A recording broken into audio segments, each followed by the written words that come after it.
The wrestling team was in Cedar Rapids over the weekend for nationals. It was the last meet with Jim Miller as a coach. My co-host Shelby Granath was there to catch all the action. Shelby?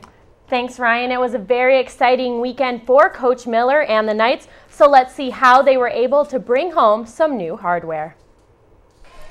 Wartburg was heavily favored to win their third straight national championship, and in the first round of competition, they would not disappoint. All 10 Knights won their opening round matches, advancing them to the quarterfinals. Kenny Anderson, Cody Silvestri, and Sam Upaw all won by major decision, and Puna Soriano and Ryan Fank added pins. At the end of round one, Wartburg sat on top of the leaderboard with 12 team points. The second session on Friday night was not as successful for the Knights as it could have been. Gilberto, Camacho, Anderson, and Silvestri all came up with decision wins for the Orange and Black. Tommy Maroka had a very exciting match against number 2 seed from Elmhurst, Ryan Early. After a hard-fought match, Maroka came out on top, 9-8. The first loss for the Knights came from Cole Welter, as he lost 6-1.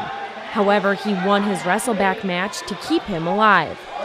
Landon Williams sent his match into overtime for the second time of the day. Like the earlier session, he was able to come out with a 5-3 decision win. Next up was Dylan Azinger. Although he was ahead for most of the match, Azinger ended up getting pinned in the third period. In his wrestleback match, Azinger almost had it won, but a last-second takedown ended the tournament for Dylan as he lost 10-9. Upaw and Soriano also struggled in the quarterfinals as they both lost 5-2 and 4-0 respectively. Upaw couldn't get much momentum going in his wrestleback match and lost by a final of 5-3.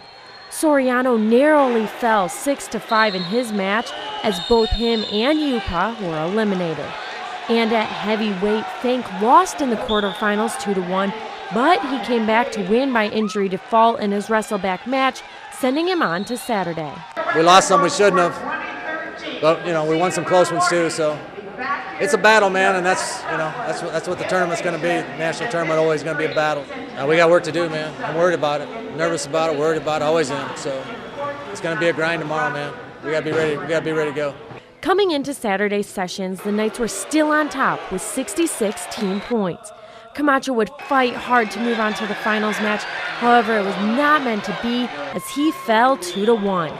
He was able to win his wrestleback match, and at the end of the day, he placed third and received All-American honors for the first time.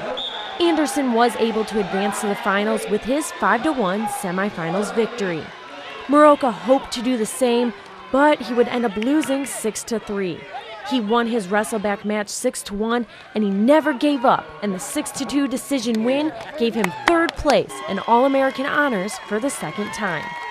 At 149 pounds, Silvestri had a tough semifinals match, but he fought hard and came out on top by a final of 5-3, sending him on to the finals Saturday night.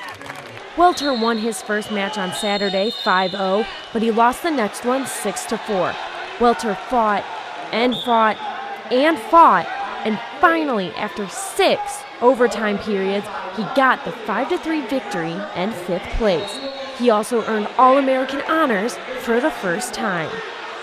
Williams lost his chance to defend his national title at 165 pounds in the semis with an 8-6 loss.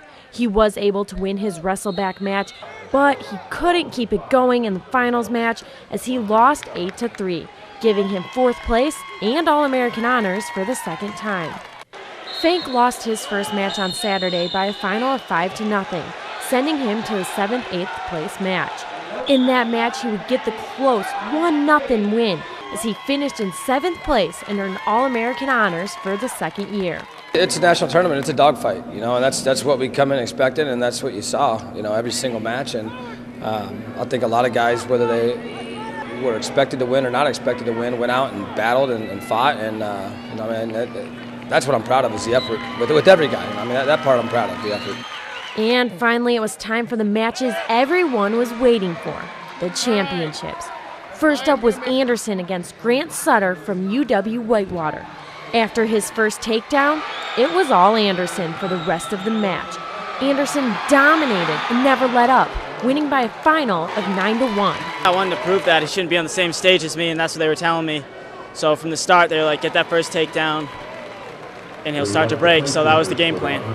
Anderson is now a 2-time national champion, and he ends the season undefeated, and he has an overall winning streak of 46. I was hungrier this year, honestly, because I had one loss on my record last year, so I wanted to be undefeated the whole season. And I went up a weight, so I just wanted to adjust well to that. And by the end of the year, everything was just rolling. So, and I felt like I picked up my work pace this year too. And the last competitor of the evening for the Orange and Black was Silvestri. He faced Greg Sanders from Concordia, Wisconsin. Silvestri struck first, but Sanders tied it right back up. With Silvestri back in the lead, time was winding down. With only 7 seconds remaining, Sanders got the reversal, putting him ahead for good 6-5. Silvestri finished in second place, and he received All-American honors for the second time. In the end, it was the top-ranked Wartburg team with the most team points. Wartburg won its third straight NCAA national championship for the first time in program history and 10th overall title.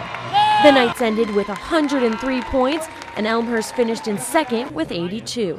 The Wartburg Grapplers gave legendary Coach Miller one last ride to receive his final national championship trophy. It was a lot of pressure. It was. We wanted to make sure he went out the right way. Anything other than that would have been a disappointment, and extremely happy that it ended that way because that's how it needed to. It's been a blessing to be at Wartburg. It's been a blessing my whole career actually, but this has topped it off, and I know God put me at Wartburg for a reason, and I'm just really fortunate to be there, and the ride has been just unbelievable. Even though individually everyone didn't get what they wanted, the Orange and Black team still walked away defending their title with their heads and coach held high. Reporting for SportsKnight, I'm Shelby Granath.